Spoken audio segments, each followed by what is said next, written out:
What if the most powerful response is no response at all? In a world addicted to noise, silence isn't just rare, it's revolutionary. In today's video, inspired by The Power of Now by Eckhart Tolle, we'll explore how the practice of silence can transform your mental clarity, your emotions, and your relationships. This is From Book to Life, where we take big ideas from powerful books and turn them into real-life wisdom you can use today. Continuing into the depths of our current human condition, one aspect rises above the rest in shaping our inner world, the persistent noise of modern existence. This isn't just the external clamor of traffic, notifications, and conversations. It's the internal turbulence that constantly hums beneath our awareness. Mental noise has become a default state, a soundtrack of fragmented thoughts and unrelenting inner dialogue that rarely pauses. Far from being harmless background static, this noise subtly dictates our behaviors, reactions, and even the way we see ourselves and the world around us. With that in mind, let's explore the anatomy of this internal chaos. Mental noise is rarely a single voice. It's a symphony of disjointed fragments competing for attention. Thoughts arise not in coherence but in collision. Unfinished ideas, overlapping worries, reminders, judgments, and projections about the future. This fragmentation prevents the mind from reaching any state of real stillness. Instead of a steady stream of reflection, we experience a chaotic flood that pushes us toward quick reactions and emotional overdrive rather than measured response and thoughtful presence. Following this line of thought, one of the most defining features of mental noise is the relentless internal dialogue that seems to run on autopilot. It's that voice narrating our lives, analyzing, comparing, worrying, and imagining, all without our conscious consent. What's dangerous here is not the presence of thought, but the absence of spaciousness between thoughts. Without silence or pause, we become fused with this mental chatter, mistaking its noise for our identity. This inner script drives impulsive reactions, narrows our emotional tolerance, and disconnects us from the quiet wisdom that resides beneath the noise. Building on this, it becomes clear how anxiety finds fertile ground in such an environment. When the mind never rests, it constantly scans for problems, whether real or imagined. It becomes hypervigilant, always looking for threats, solutions, comparisons, never allowing space for just being. The body reacts to this mental overstimulation as if under constant threat, pumping stress hormones, shortening breath, and tightening muscles. Over time, this not only erodes emotional well-being, but also contributes to chronic health issues, further feeding the loop of inner turbulence. Extending this understanding, we begin to see the broader energetic consequences of internal noise. When mental activity is scattered, our attention becomes fragmented as well. This leads to a dispersion of energy. Our focus gets pulled in multiple directions at once, leaving us feeling drained even after doing very little. Creativity is stifled, intuition is muted, and decision-making becomes erratic. We lose touch with our internal compass, unable to hear the subtle guidance that only emerges when the mental field is still and clear. Carrying this insight forward, the real danger of modern noise is not just exhaustion, but disconnection. From others, from our sense of purpose, and most critically, from ourselves. Constant noise leads to reactive living. We make rushed decisions, enter unnecessary conflicts, and experience a loss of inner clarity. Over time, this becomes normalized, and we forget that there's another way to experience life, one that begins not with more input, but with intentional silence. It is within this silence that clarity, emotional resilience, and authentic presence begin to take root. Continuing from the realization that inner noise disconnects us from our true selves, we're led to consider silence not as an absence, but as a presence, an active, transformative state. In a world addicted to stimulation and response, silence becomes radical. It is not merely the opposite of sound, but a deliberate pause in the chaos, a sacred space where the mind can finally breathe. And like any meaningful practice, silence reveals itself in layers, each offering a deeper reconnection with who we are beneath the noise. With this understanding, we can begin by exploring the first layer, external silence. This is the most tangible form. The absence of sound, the creation of a controlled environment where stimulation is intentionally reduced. It's the quiet of a still room, the hush of nature, or even the act of unplugging from devices. While it might seem simple, external silence lays the groundwork for deeper introspection.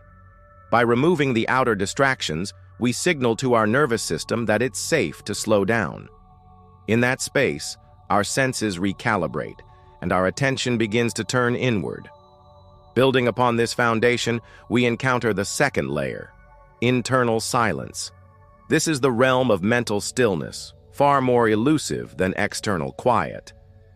Here, silence is not just the absence of words or noise, but the calming of the mind's automatic narratives. It's the space where we observe thoughts without clinging to them, where we no longer identify with the internal chatter. Through non-judgmental awareness, we begin to witness rather than react. And in that witnessing, a profound quiet emerges, not from suppressing thought, but from softening our attachment to it.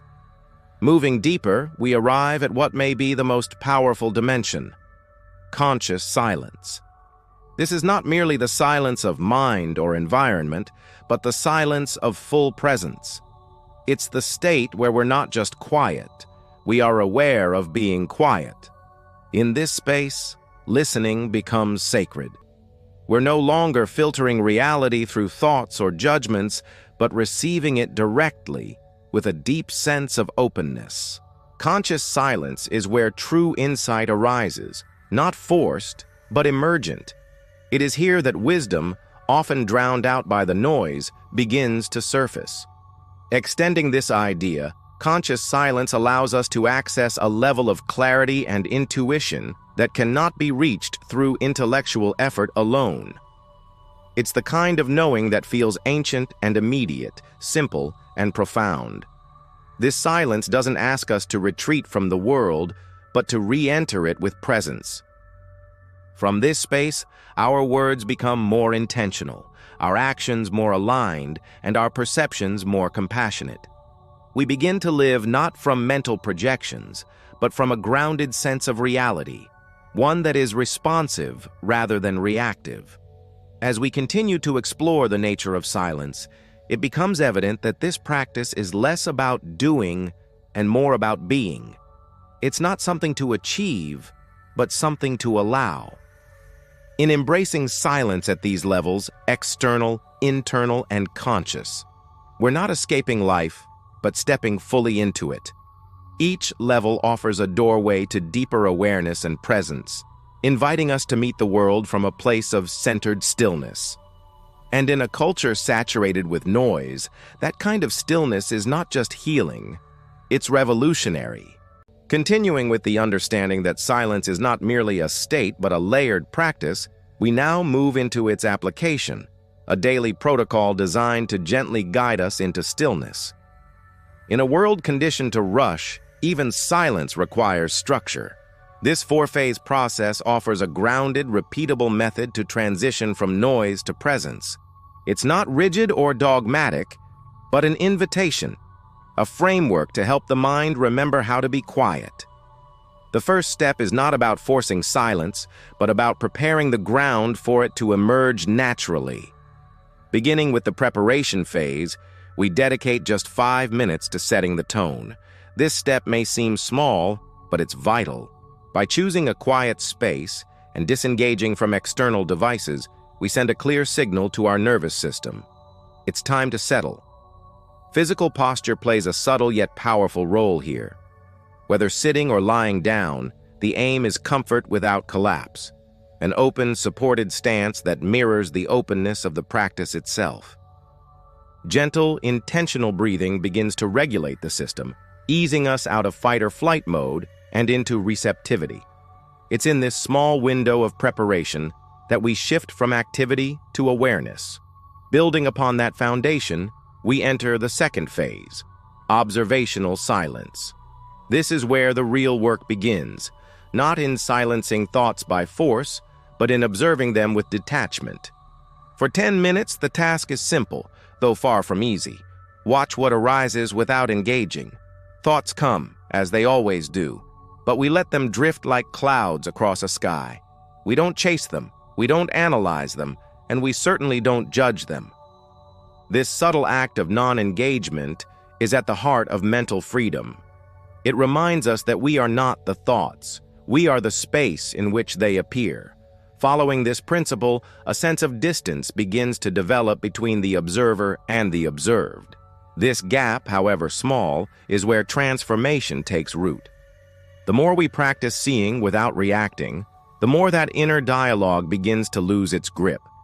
Instead of being dragged into every story the mind tells, we learn to witness the story from a place of calm. Over time, this practice doesn't just reduce stress, it shifts identity. We begin to experience ourselves not as the thinker, but as the presence behind the thinking, which changes how we meet life, moment by moment. Extending from this, the power of the observational phase lies in its cumulative effect. It's not about achieving silence on day one, but about returning to the practice again and again. Each session creates a micro-shift, a reprogramming of our default mode from reactivity to awareness. In this stillness, space begins to form around our thoughts, giving room for clarity, insight, and emotional resilience to emerge. And the more we return, the more familiar that inner space becomes. What once felt elusive becomes a refuge, accessible, trustworthy, and deeply human. Building upon the strength of observational silence, we transition into the third phase, decisional silence. Here, the practice deepens, not by adding complexity, but by shifting focus. This phase invites us to bring a question or dilemma into the quiet. But unlike the mind's habitual way of analyzing and strategizing, we approach the question differently. We surrender it. We formulate the inquiry clearly, then place it gently into the silence, like a seed into fertile ground. From this point, the task is not to force an answer, but to wait, to listen with patience rather than urgency. Continuing in this stillness, something subtle begins to unfold. Without the interference of overthinking, insights may begin to rise, not as loud declarations, but as quiet recognitions. Sometimes it's a shift in perspective, a felt sense of direction, or even the realization that no immediate answer is needed. The silence itself becomes a collaborator, not just a container. By trusting the process and resisting the impulse to control it, we open the door for a deeper kind of intelligence to emerge, one that isn't born from logic alone, but from intuitive clarity that arises when the noise subsides. With that space established, we arrive at the final phase, integration. This step, though often overlooked, is crucial. After 15 minutes of deep inner work, the mind and body need a moment to reorient, to gently come back, to gather and reflect. In these last 5 minutes, we take time to write down whatever surfaced, whether it's a clear insight or a subtle shift in feeling. This act of recording isn't about analysis, it's about anchoring. It allows us to bring the intangible into form, to recognize what might otherwise dissolve in the return to daily life. Following that, we tune into the body. What sensations are present now? Is there a softening, a tingling, a release? By bringing awareness to the physical experience, we ground the mental process in the present moment. This somatic presence helps seal the practice, giving it weight and memory. And to close, we offer a moment of gratitude, not as a ritual of politeness, but as a real acknowledgement of the gift of silence. In a world that rarely pauses, this act of stopping, listening, and receiving is sacred. Gratitude completes the cycle, turning the practice from a technique into a way of being. Building upon the internal structure we've explored, it's in daily life that silence reveals its most transformative potential. The practice ceases to be an isolated exercise and becomes a living presence, guiding how we respond, choose, and connect. Silence, in this sense, is not passive, it's dynamic. It enters our relationships, decisions, and moments of tension as an unseen force that slows reaction and opens perception. It gives us the space to pause before patterns take over, allowing something deeper to lead. In moments of conflict, for instance, silence can be the most powerful tool we possess. Before words rise, before emotions take control, a deliberate pause changes the trajectory of what follows. Taking a slow breath, observing the urge to react, and waiting even a second longer than usual. This is where true agency begins. We're no longer trapped by our habitual responses. Instead, we create a gap wide enough to insert choice, to shift from emotional reflex to conscious action. That shift may be quiet, but its impact reverberates. Continuing in that direction, decision-making becomes more grounded when guided by silence. Instead of rushing into answers or seeking certainty from outside sources, we sit with the question. We pose it internally, then allow it to echo in stillness for 15 minutes. This act alone disarms the mental noise that often clouds judgment. What surfaces is not always verbal or logical. It may come as a sensation, a subtle pull, or a quiet knowing. Honoring that first impression rather than dismissing it is a way of respecting our own intuitive intelligence. With that understanding, silence also transforms how we relate to others. Too often, we listen just enough to respond, not enough to understand. But when we bring silence into our interactions, we interrupt that cycle. We listen without rehearsing our reply. We don't rush to fill pauses or fix what's being said. Instead, we hold space, with full presence and without judgment. This kind of listening becomes an offering. It invites trust. It communicates, "You are safe to speak here." It's not always about saying the right thing. It's about being the right presence. Carrying this further, the gift of silence in relationships isn't just about what we withhold. It's about what we embody. Silent compassion can be felt in our gaze, our breath, our stillness. It's a subtle but profound way of saying, "I'm with you." We don't need to solve everything with words. Sometimes presence alone is enough. And in moments when nothing we say can fix the situation, our willingness to sit quietly with someone becomes an act of deep love. This kind of silence doesn't isolate. It connects. As silence weaves itself into these varied areas of life, it begins to change the way we move through the world. We become less reactive, more attuned. We stop grasping for certainty and start trusting the wisdom of stillness. Silence doesn't make life quieter. It makes it clearer. It sharpens our awareness and softens our judgments. It invites us to act from essence rather than ego. And as we integrate this way of being, not as an escape but as a foundation, we discover that silence is not the absence of noise. It is the presence of truth. Following the transformative power of silence in daily life, we must also recognize that the path is rarely smooth. The very act of turning inward often brings us face to face with our deepest discomforts. Silence, though healing, can initially feel confronting. As the external noise fades, the internal chaos becomes louder. Many are surprised to find that what seemed like a simple practice becomes a mirror reflecting every restless thought, every unspoken fear, and every layer of resistance. One of the most common challenges is impatience. We are conditioned for speed, for results, for constant stimulation. So when nothing happens in silence, the mind rebels. It wants movement, distraction, progress. Sitting still becomes unbearable not because of the posture, but because of the confrontation with stillness itself. This impatience isn't a flaw. It's a natural reaction from a mind accustomed to noise. But it's also the first threshold to cross, to sit through the urge to move, to check, to abandon the practice. That is where transformation begins. Moving deeper, we often encounter the fear of emptiness. Without external input, we may feel like we're falling into a void. This fear is subtle, but real.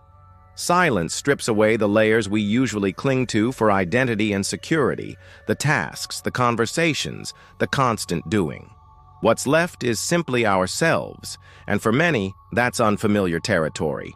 But the truth is, the void we fear isn't emptiness. It's spaciousness. What feels like absence at first slowly reveals itself as presence. It just takes time and courage to stay. Compounding this discomfort is the anxiety of not doing. In a culture that values productivity above all, silence can feel wasteful. The idea of sitting for 10, 15, or even 5 minutes doing nothing can trigger guilt or restlessness. But here, the reframing is vital. Silence is not inaction. It is intentional presence. It is one of the most productive things we can offer ourselves, precisely because it reconnects us with what truly matters. The practice isn't about withdrawing from life. It's about returning to it with greater clarity. To navigate these obstacles, gentleness becomes essential. The mind will wander. Thoughts will intrude. Some days will feel chaotic. But fighting the noise only feeds it. The practice is not to conquer the mind, but to accept it. When distractions arise, we notice them without judgment. We don't chase them, and we don't try to silence them by force. Instead, we gently return to the breath. This simple act, returning without resistance, is the heart of the discipline.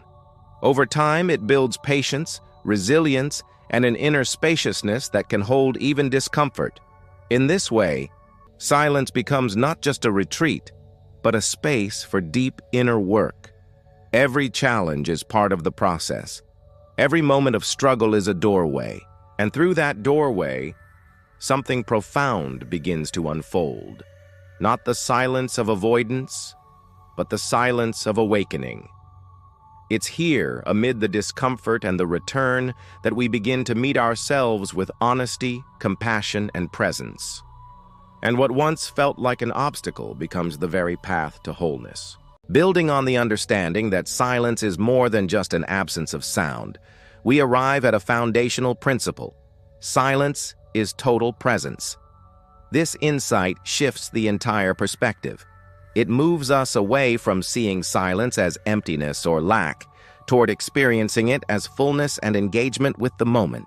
When we embody this principle, silence ceases to be a void to fear and becomes a vibrant space where life unfolds more clearly. It's in this presence that we begin to touch the deeper layers of our being.